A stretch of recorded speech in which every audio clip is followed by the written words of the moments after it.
Assalamualaikum warahmatullahi wabarakatuh. Perkenalkan, saya Ilfa Malihatu Sofa, NIM 211111008 dari semester 4. Pada video kali ini, materi yang akan dibahas yaitu mata kuliah Psikologi Perkembangan tentang aspek-aspek yang mengalami perkembangan pada individu. Aspek-aspek individu pada tingkat perkembangannya menjadi 8. Yang pertama, perkembangan fisik. Yang kedua, perkembangan inteligensi. Yang ketiga, perkembangan emosional. Yang keempat, perkembangan bahasa. Yang kelima, perkembangan emosional. Yang keenam, perkembangan kepribadian.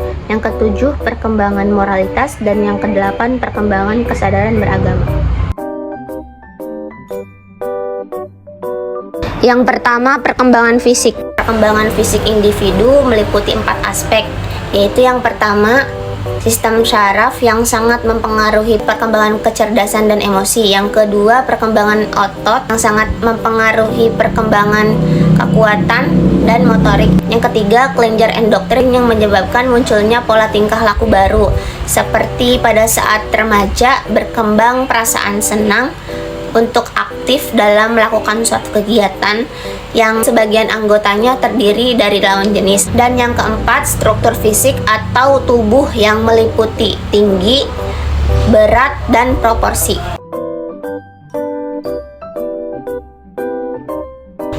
Yang kedua yaitu perkembangan inteligensi. Inteligensi merupakan kemampuan menghadapi dan menyesuaikan diri terhadap situasi baru secara cepat dan efektif.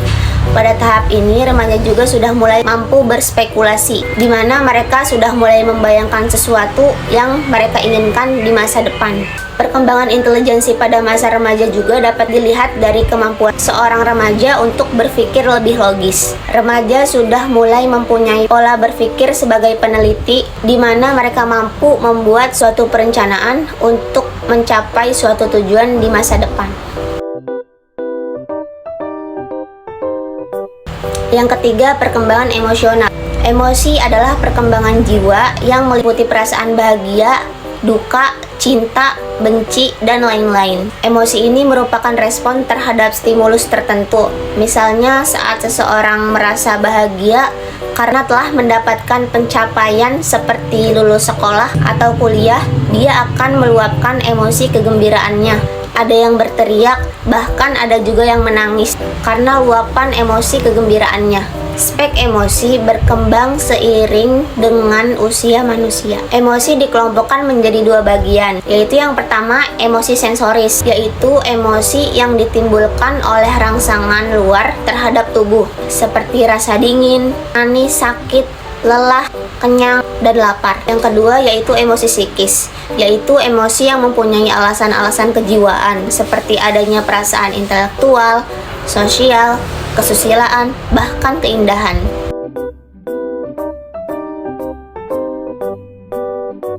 Yang keempat yaitu perkembangan bahasa. Bahasa merupakan kemampuan untuk berkomunikasi dengan orang lain. Adanya bahasa inilah yang membedakan manusia dengan hewan. Bahasa erat kaitannya dengan perkembangan berpikir individu, yaitu seperti kemampuan membentuk pengertian, membentuk pendapat, dan menarik kesimpulan.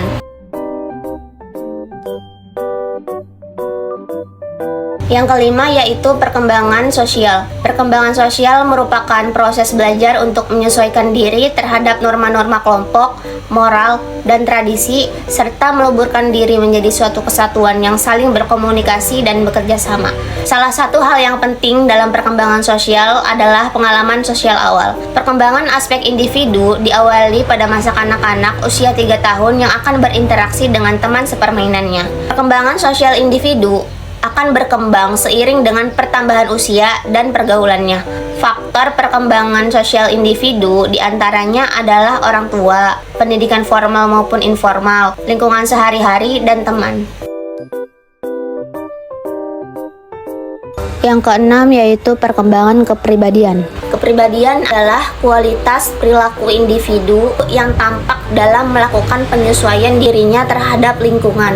Aspek-aspek yang membangun kepribadian antara lain. Yang pertama, karakter, yaitu ciri khas yang dimiliki individu. Misalnya dia berkarakter lemah lembut ataupun suka marah dan lain-lain. Yang kedua, temperamen, yaitu cepat atau lambatnya mereaksi terhadap rangsangan-rangsangan yang datang dari lingkungan. Yang ketiga, sikap, yaitu respon terhadap objek, baik bersifat positif maupun negatif. Yang keempat, responsibilitas atau tanggung jawab, yaitu tindakan untuk menerima resiko dari tindakan atau perbuatan yang dilakukan. Yang kelima, kawan sebaya, yaitu jika seseorang berkawan dengan kawan yang baik, kemungkinan besar ia akan berkepribadian yang baik pula. Yang ketujuh, yaitu perkembangan moralitas. Moral berarti adat istiadat, kebiasaan, peraturan, atau nilai-nilai kehidupan. Sedangkan moralitas merupakan kemampuan untuk menerima dan melakukan peraturan, nilai-nilai, atau prinsip moral. Nilai moral itu seperti seruan untuk berbuat baik kepada orang lain, memelihara ketertiban dan keamanan, dan larangan untuk berbuat jahat. Tingkat tertinggi dalam perkembangan moral adalah melakukan sesuatu perbuatan yang bermoral karena panggilan hati nurani tanpa perintah, tanpa harapan akan sesuatu imbalan atau pujian. Tingkat moral ini dapat dicapai oleh individu pada akhir masa remaja, tetapi faktor-faktor dalam diri dan lingkungan individu sangat berpengaruh terhadap pencapaiannya. Yang kedelapan, perkembangan kesadaran beragama.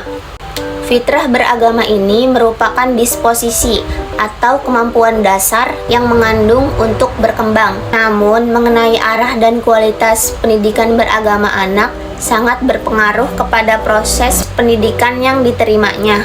Norma keagamaan juga mengandung ajaran moral sebagaimana yang tercermin dalam pelajaran akhlak. Menurut Barbara Jones, memandang bahwa merosotnya moral suatu bangsa terjadi saat agama kehilangan pengaruh dan kekuatannya. Jadi, kesadaran beragama sangat penting mulai dari individu yang masih dini. Alhamdulillah, terima kasih untuk teman-teman yang sudah menyimak video ini. Cukup sekian pembahasan materi pada video kali ini. Semoga apa yang saya sampaikan dapat bermanfaat untuk teman-teman semua. Wassalamualaikum warahmatullahi wabarakatuh.